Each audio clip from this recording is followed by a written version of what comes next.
জাহান্নামকে মানুষের শত্রু বলেছেন। তিনি একথা বলেছেন যে জাহান্নাম মানুষকে ধরার জন্য বলতে গেলে লুকিয়ে বসে আছে, অন্তরালে আড়ে বসে আছে, পার হলে জাহান্নাম তাকে ধরবে। আল্লাহ তাআলা আমাদের নবী মুহাম্মদ সাল্লাল্লাহু আলাইহি সাল্লামকে জিজ্ঞাসা করছেন, আপনার কি জানা আছে হাবিয়া নামক জাহান্নামের পরিচয়? তারপরে আল্লাহ তাআলা নিজেই বলছেন, আমি বলি নারুন হামিয়া, তা হচ্ছে জ্বলন্ত উত্তপ্ত আগুন। জাহান্নাম বলতে একটা জ্বলন্ত উত্তপ্ত আগুনের খণ্ডকে বলা হয়। আল্লাহ তাআলা জাহান্নামের পরিচয় অন্য জায়গায় দিয়ে বলেন, কাল্লা লায়ুম বাদান্না ফিল হতামা, অবশ্যই অবশ্যই মানুষকে চূর্ণ বিচূর্ণকারী হোতামা নামক জাহান্নামে নিক্ষেপ করা হবে। হোতামা শব্দের অর্থ হচ্ছে চূর্ণ বিচূর্ণ করা। একদিকের জাহান্নামের আগুন আর একদিকের জাহান্নামের আগুনকে ঝাপটা মেরে ধরে খাবে, মানে আক্রমণ করবে। এই দৃশ্য মানুষ দেখতে পারবে না, এটা খুব কঠিন। এক হলো বাজ হুম বাজ, মনে হচ্ছে যেন একদিকের আগুন আর একদিকের আগুনকে ধরে খাচ্ছে, এই কথা আল্লাহ রাসূল বলছেন। জাহান্নাম বলতে তাহলে মূলত আগুন, অন্যান্য শাস্তি যা আছে আছেই, তবে গোটা জাহান্নামটা একটা আগুনের খণ্ড। জাহান্নামের মুখের উপরে যদি একটা বিশাল পাথর, লক্ষ কোটি মণ ওজনের একটা পাথর যদি ছেড়ে দেওয়া হয়, তাহলে নিচে পৌঁছিতে সময় লাগবে 70 বছর। আমরা এ ভাষা বুঝতে অক্ষম, মানুষ তা খাতা কলমে হিসাব করতে পারবে না। জাহান্নামের মুখের উপরে যদি 1 কোটি মণ ওজনের একটা পাথর ছেড়ে দেওয়া হয়, তা যদি 1 ঘন্টা নিচে যায় কত কিলো যেতে পারে? যদি 1 দিন নিচে যেতে থাকে তাহলে কত কিলো যেতে পারে? 1 বছর যদি 1 কোটি মণ ওজনের একটা পাথর নিচে যায় তাহলে কত কিলো যেতে পারে? 70 বছর যদি নিচে যেতে থাকে তাহলে কত কিলো যেতে পারে? এবং জাহান্নাম কত গভীর তা কি মানুষ হিসাব করতে পারে? মানুষের জানা নাই জাহান্নাম কত গভীর। মানুষ জানতে চায় না জাহান্নাম কত বড় ভয়াবহ জায়গা। মানুষ জানতে চায় না জাহান্নাম কত জটিল ও কঠিন। কবর যত জটিল, কিয়ামত তার চেয়ে অনেক বেশি কঠিন। কিয়ামত যত কঠিন, জাহান্নাম তার চেয়ে অনেক অনেক অনেক বেশি কঠিন। কি দিয়ে বুঝায় আপনাকে জাহান্নাম কত কঠিন? একা একা রাতের অন্ধকারে বুঝলে হয়তোবা কিছু আঁচ করা যেতে পারে। নির্জনে যখন কেউ থাকবে না, তখন হয়তোবা জাহান্নামকে অনুভব করা যেতে পারে কিছুটা। বারবার জাহান্নামকে স্মরণ করা মানুষের জন্য জরুরি, মানুষের উচিত। পৃথিবীর জন্ম থেকে নিয়ে পৃথিবী ভেঙে যাওয়া পর্যন্ত, কিয়ামত পর্যন্ত যত মানুষ এসেছে, যত মানুষ আছে, যত মানুষ আসবে, সমস্ত মানুষের শতকরা 1999 জন লোক জাহান্নামে যাবে। আর একজনের বসার জায়গা হবে 250 মাইল। বলুন আপনি জাহান্নাম কত বড়? মানুষ জানে না আল্লাহ কাকে বলে, মানুষ ভাবতে চায় না জাহান্নাম কি জিনিস, মানুষ চিন্তা করতে চায় না জান্নাত কি জিনিস। রাসূল সাল্লাল্লাহু আলাইহি সাল্লাম বলেন, পৃথিবীর সমস্ত মানুষ, পৃথিবীর সমস্ত জিন, সমস্ত প্রাণী একসাথে যদি জাহান্নামে ঢুকে যায়, তাহলে ঢোকার সময়তে সংকীর্ণতা বুঝতে পারবে না মানুষ। একসাথে একেবারে আদম থেকে নিয়ে কিয়ামত পর্যন্ত জাহান্নামী জান্নাতি যা আছে সবাই যদি একসাথে জান্নাতে ঢোকে, তাহলে মানুষ সংকীর্ণতা বুঝতে পারবে না, যে মনে হয় ঢুকতে অসুবিধা হচ্ছে। একসাথে যদি সবাই জাহান্নামে ঢোকে, তাহলে মানুষ বুঝতে পারবে না যে মানুষের ভিড়ের কারণে মনে হয় ঢুকতে অসুবিধা হচ্ছে। এটা আঁচ করবে না। আপনাকে বুঝাতে পারবো জাহান্নামের দরজা কত বড়।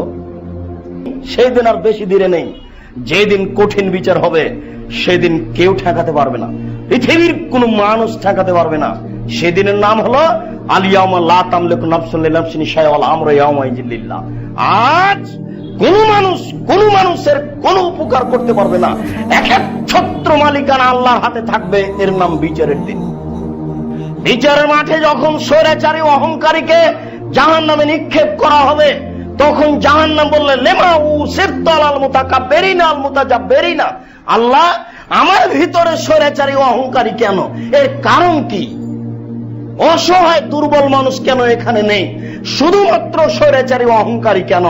তখন আল্লাহ তাআলা বলবেন, শোনো, ইন্নামা আনতি গাযাবি, জাহান্নাম তুমি আমার রাগ। এবার জাহান্নামের আসল অর্থ বের হয়ে আসলো।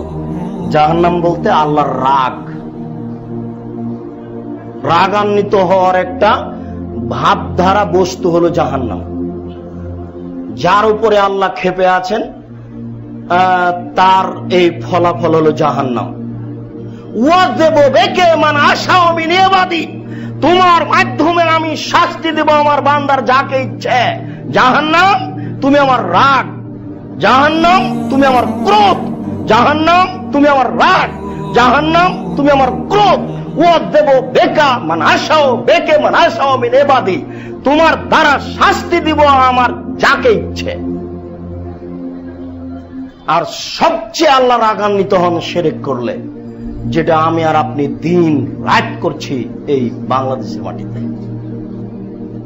জাহান্নাম আল্লাহর দরবারে যেদিন জাহান্নামকে রেডি করা হয় সেদিন আপত্তি করেছিল। জাহান্নাম আপত্তি করে বলেছিল, রব্বি এক হলো বাজি বাজান, আমার কিছু অংশকে ধরে খাচ্ছে, আপনি আমার একটু অভিযোগ শুনবেন কি? জাহান্নাম বলছে, রব্বি হে আমার প্রতিপালক, ফাস্তাকাতি নার ইলা রাব্বিহা। জাহান্নাম তার প্রতিপালকের কাছে অভিযোগ করলো। অভিযোগ করে জাহান্নাম বলছে, রব্বি হে আমার প্রতিপালক, এক হলো বাজি বাজান, আমার কিছু অংশকে ধরে খাচ্ছে, একটু আমার ভিতরের শাস্তি লাঘব করবেন কি? ফাওয়াজানাল্লাহা, আল্লাহ বলেন, ঠিক আছে জাহান্নাম, তোমার অভিযোগ আমি মেনে নিলাম, বেনাফসায়নে দুটি শ্বাসের সুযোগ দিয়ে।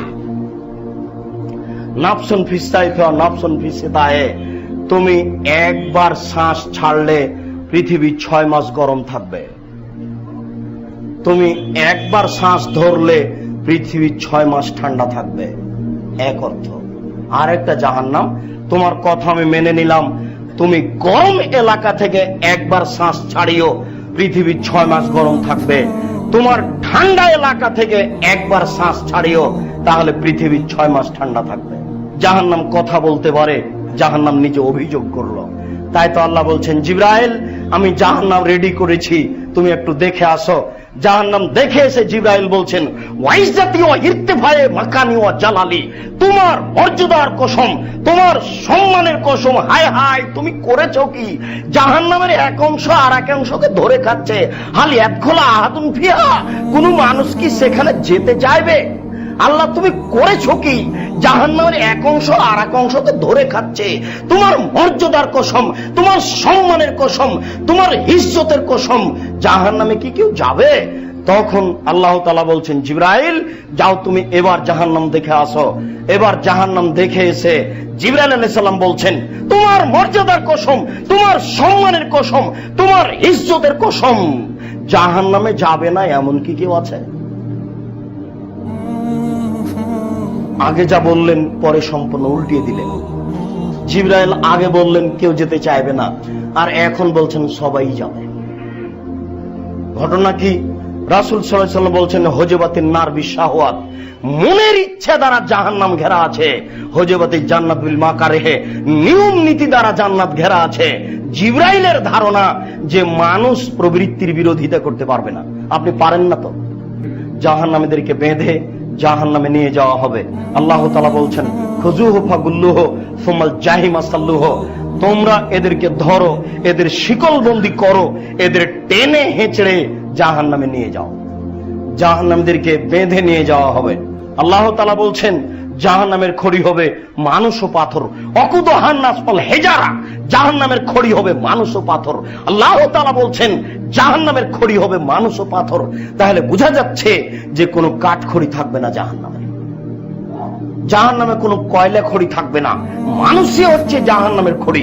রাসূল সাল্লাল্লাহু আলাইহি ওয়াসাল্লাম বলেন, কেউ যদি সকালে 3 বার বলে, আল্লাহুম্মা জিরনি মিনান নার, হে আল্লাহ তুমি আমাকে জাহান্নাম থেকে বাঁচাও, আল্লাহুম্মা জিরনি মিনান নার, হে আল্লাহ তুমি আমাকে জাহান্নাম থেকে বাঁচাও, আল্লাহুম্মা জিরনি মিনান নার, হে আল্লাহ তুমি আমাকে জাহান্নাম থেকে বাঁচাও, তাহলে জাহান্নাম পাল্টা আবার আল্লাহকে বলে, আল্লাহ ও যখন আমার থেকে বাঁচতেই চাচ্ছে, দয়া করে তুমি তাকে রক্ষা করো। আপনি যদি বলেন তাহলে জাহান্নাম পাল্টা আল্লাহকে বলবে। আমরা আপনাদেরকে অনুরোধ করে বলতে চাচ্ছি, জাহান্নাম ভয়াবহ জায়গা। কবর যত কঠিন, কিয়ামত তার চেয়ে অনেক বেশি কঠিন। কিয়ামত যত কঠিন, জাহান্নাম তার চেয়ে অনেক অনেক অনেক বেশি কঠিন।